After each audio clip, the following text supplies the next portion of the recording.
Assalamualaikum warahmatullahi wabarakatuh. Perkenalkan, saya Rasya Fakigani dari kelas 12 Pengembangan Perangkat Lunak dan Game A. Hari ini saya akan menjelaskan bagaimana cara membuat database menggunakan migration via Laravel. Yang pertama kali saya buat adalah membuat direksi baru atau direction baru yang bernama Laravel absensi seperti ini. Lalu setelah itu saya masuk ke dalam direksi atau directory Laravel absensi. Setelah masuk ke directory Laravel absensi, saya melakukan pembuatan project Laravel menggunakan Composer. Setelah itu saya masuk ke dalam project Laravel saya yang bernama backend. Setelah itu saya membuat sebuah model karyawan.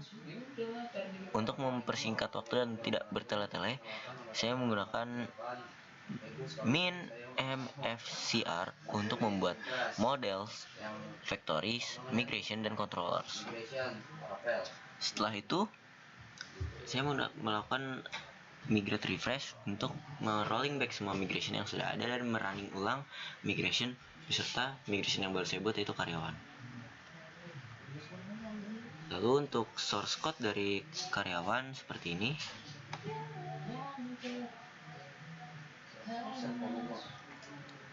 Karyawan, nah seperti ini.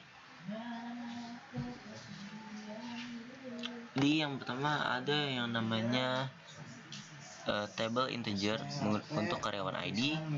Lalu saya menggunakan big integer untuk user ID, dimana ini tuh merujuk kepada user ID.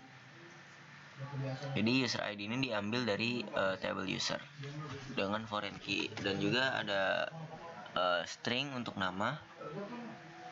Untuk foreign key-nya tadi saya bilang ada table di sini big integer, lalu merujuk ke dalam table foreign key ini. Dan ketika ada perubahan data seperti delete atau update, akan langsung terupdate juga di bagian user karena sudah menggunakan cascade. Kembali ke terminal, saya membuat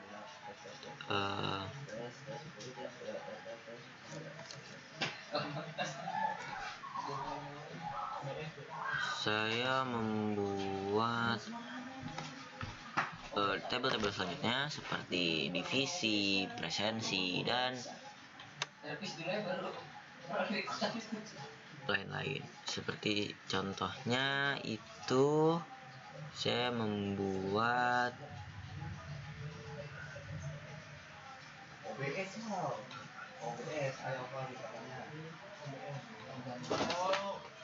presensi di sini. Seperti biasa saya menggunakan mfcr, dan setelah itu juga saya semua menggunakan mfcr seperti ada divisi karyawan, divisi, terus ada jabatan karyawan, ada presensi, ada divisi, dan juga divisi karyawan. Selanjutnya adalah saya akan menjelaskan bagaimana saya membuat relasi antara jabatan. Di sini jabatan itu saya hanya sesuai di pembuatan IRD-nya. Tadi saya ada ID jabatan dan juga nama jabatan. Di sini saya menggunakan string dan juga integer.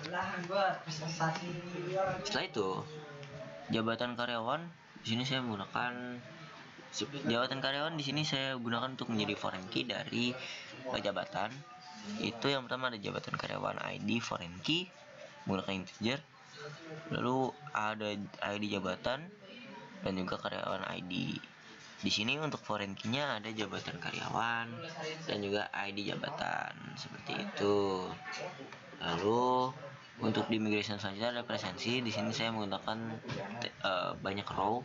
Di sini ada presensi, ada karyawan ID, ada tanggal, ada waktu masuk dan waktu pulang.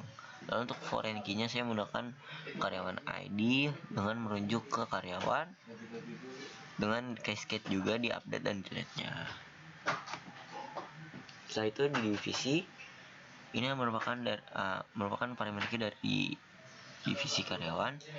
Di sini saya ada tabelnya, di row-nya ada divisi ID dan divisi karyawan. Lalu di divisi karyawan sebagai foreign key ada divisi karyawan ID, divisi ID, dan karyawan ID. Dengan foreign key-nya itu ada divisi karyawan ID yang merujuk kepada karyawan, lalu divisi ID yang merujuk kepada divisi. Setelah itu, setelah melakukan semua update di file migration setiap table, saya melakukan PHP Artisan Migrate untuk melakukan migration baru ke dalam SQLite database saya. Lalu saya membukanya di DB Beaver dengan cara saya contohkan, yaitu connection, terus SQLite, send next, terus open path. Di sini kita masuk dulu ke lokasi, kalau belum masuk, terus ke Laravel absensi, ke backend, lalu database dan SQLite, open, lalu kita finish, terus kita rename aja biar nggak bingung, pencet F2, database absensi contoh, terus kita buka deh, terus kita kalau udah connect seperti ini, kita view table. Nah, di sini udah kelihatan ada divisi karyawan, ada jabatan karyawan, ada user, ada presensi, dan perusahaan. Baik, mungkin sekian dari saya. Mohon maaf bila banyak kekurangan. Wabillahi taufiq wal hidayah. Wassalamualaikum warahmatullahi wabarakatuh.